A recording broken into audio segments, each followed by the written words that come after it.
कपड़े धोने वाली बहू। शादी के पहले से ही विभा को कपड़े धोने का बड़ा शौक था।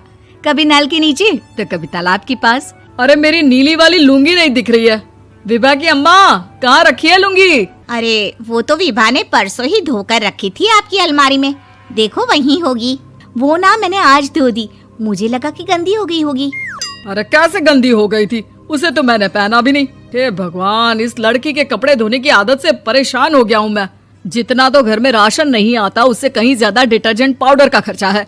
इसकी शादी करवा दो, शादी जाए अपने घर में ही करे काम, फिर चाहे घर के कपड़े धोने हो या पूरे गांव के। हाँ ठीक बोल रही हो, देखता हूँ मैं कोई लड़का। वो दिन भी आ जाता है जब विभा को देखने लड़के वाले आ जाते हैं। लड़की मुझे अच्छी लगी।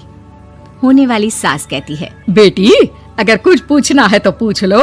वैसे तो हमारी लड़की बहुत ही शर्मीली है, जो बोल दो वो मान लेती है, इसे क्या पूछना होगा। अरे कैसी बात कर रही हो माँ, मुझे इन लोगों के घर रहना है, सवाल तो कई है।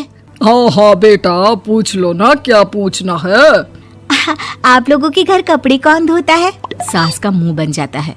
देखो, अगर तुम ये कहना चाहती हो कि तुम्हें कपड़े धोने नहीं आते तो सुन लो, कपड़े मैं ही धोती हूँ, लेकिन तुम्हारे आ जाने के बाद मैं रुमाल तक नहीं धोऊंगी। अरे चुप रहना भाग्यवान, बहू बेचारी घर आई नहीं, उसे डराना शुरू कर दिया। वो क्या है ना बिटिया, अभी तक तो ये कल्लू की माँ ही धोती थी, लेकिन अब तुम्हारे पापा तो दहेज में वॉशिंग मशीन देंगे ही। तभी विभा की माँ बोल पड़ती है, सवाल भी पूछा तो क्या। वैसे भाई साहब, मशीन की तो फिर भी कपड़े धोने की कैपेसिटी होती है। मतलब जो बिटिया दे रहे हैं ना विभा, इसे कपड़े धोने का बहुत शौक है। ये आप लोगों के क्या, आस पड़ोस गांव मोहल्ले सबके कपड़े धो दे और उफ तक ना करे। बाहर देखा नहीं आपने कितने कपड़े सूख रहे हैं? सब हमारी बिटिया ने ही तो धोए हैं। बस भी करो ना माँ, शर्म आ रही इतनी तारीफ सुनकर। और तो और एक दाग निकाल कर दिखाओ तो मान जाऊं। हाँ अच्छा, माफ करना बेटा, मैंने गलत समझा। हमें तो रिश्ता बहुत पसंद है। और ऐसे जुड़ जाता है रिश्ता कपड़े धोने का शौक रखने वाली विभा का। उसकी शादी हो जाती है कोयला फैक्ट्री में काम करने वाले कल्लू के साथ। शादी के बाद अचानक विभा चिल्लाती हुई सास के पास आती है। सासू माँ, अरे सासू माँ कहाँ है आप? ये तो धोखा है, धोखा दिया आप लोगों ने मुझे। इसे ससुर के चक्कर के बारे में पता चल गया। अरे तो उसमें तुझे क्यों धोखा मिला है? अरे नल में पानी नहीं आता, कपड़े कैसे कब धुलेंगे? अच्छा, तू पानी नहीं आ रहा उसकी बात कर रही है। तो आपने क्या सोचा? कुछ नहीं। अच्छा, तेरी माँ ने कहा था कि कपड़े धोने का शौक है तुझे, याद आया मुझे।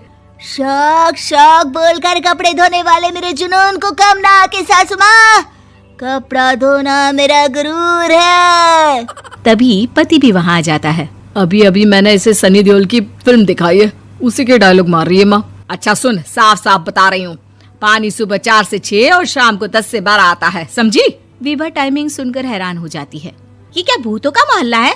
सुबह 4 बजे उठकर कौन कपड़े धोता है? 4 बजे टंकी में पानी जाता है, फिर सारा दिन धोना ना, किसने मना किया? अरे कैसी बात कर रही हैं? 200 लीटर की टंकी में कितने कपड़े धो लूंगी मैं? सुबह ही उठ जाऊंगी मैं। अब क्या था, विभा सुबह 4 से लेकर रात के 12 बजे तक कपड़े ही धोती रहती। एक रोज सास पड़ोस से निकलकर कहीं जा रही होती है कि साथ वाली कहती है, हाँ कल्लू की माँ, जरा ये बताओ कि 2 साड़ी है, 2 ब्लाउज और एक पेटीकोट और एक नाड़े वाला लंबा कच्छा। हाँ तो?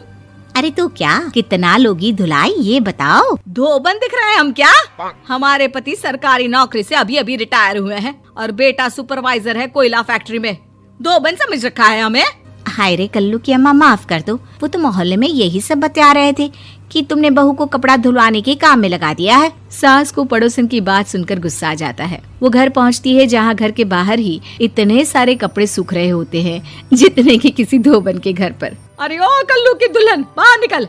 माँ जी यहीं आ जाओ, बाथरूम में चादर धो रहे हैं हम। अरे अभी हम धोते हैं, तुमको बाहर निकलो। ये आस पड़ोस वाले बोल रहे हैं कि हम बहू से कपड़े धुलवा कर उसे कपड़ा धोने वाली बना दिए हैं। अरे छोड़ो ना माँ जी, किन लोगों की बातों में आती हो? आस पास के लोगों का तो काम ही होता है कि वो किसी तरह सास बहू को लड़ा दे। बहू सारे घर के कपड़े धोती है, ये क्या कम है? बोलिए। सास को भी लग जाता है कि वो बहू का ये सनकीपन नहीं छुड़वा सकती, इससे अच्छा है कि खुद ही चुप हो जाए। एक रोज सास और बहू मंदिर जाते हैं, जहाँ सास की साड़ी वहाँ खड़ी भीख मांगने वाली से मिलती है। माँ जी क्या बात है, आपकी साड़ी उस भिखारन से कितनी मिल रही है ना? हाँ हाँ देखो तो दोनों की साड़ी मिल रही है। क्या बात है कल्लू की अम्मा, तुम खुद को तो अफसर की बीवी बताती हो और ऐसी सिंपल सी प्लेन साड़ी पहनकर घूमती हो। सिंपल और प्लेन नहीं है ये साड़ी। तो क्या सोने के धागे से फूल बने हैं? कुछ भी सासू माँ, कुछ भी। हाँ बने थे इस साड़ी में सोने के धागे से फूल। मेरे पति लेकर आए थे मद्रास से स्पेशली मेरे लिए 10,000 की। ताहे भाई साहब इस भिखारन के लिए भी सेम टू सेम साड़ी लेकर आए होंगे 10,000 की। सास उस वक्त तो कुछ नहीं कहती, लेकिन बहू के साथ घर आती है और अलमारी से एल्बम निकाल कर लाती है। ये साड़ी देख रही है, ये वही साड़ी है जिसे मैंने अभी पहना था। इस साड़ी में ये जो चमकदार फूल दिख रहे हैं ना, ये सोने के धागों से काटे गए हैं। लेकिन तू लोकल वॉशिंग मशीन ब्रश से घिस घिस कर सारे फूलों को निकाल कर साड़ी प्लेन कर दी।